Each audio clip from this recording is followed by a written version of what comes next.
మానవునిలో ఉద్రేకంతో కూడిన మనస్తత్వం ఏర్పడటానికి మత సంబంధ భావనలు ఒకానొక మౌలిక కారణంగా ఉంటూ వచ్చాయన్నది వాస్తవ విషయం. తొలిసారిగా ఉద్భవించిన ఆ అతి ప్రాచీన కాలం నుండి నేటి వరకు మానవుని గురించి తెలిపే మానవ పరిణామ శాస్త్రాన్ని అధ్యయనం చేస్తే పై విషయం నిజమని చెప్పటానికి తగినన్ని ఆధారాలు లభిస్తాయి.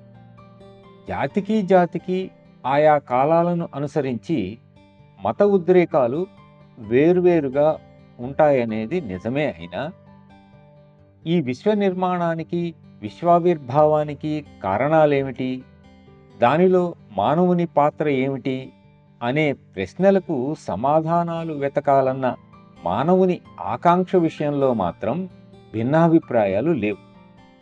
భావ వ్యక్తీకరణ ఆలోచన అభివృద్ధి మీద ఆధారపడి ఉంటుంది. ఆలోచనలు భావాల నుండి మొలకెత్తుతాయి. మానవుని మానసిక స్థితికి సంబంధించిన వివిధ కారణాలను బట్టి భావాలు ఏర్పడతాయి.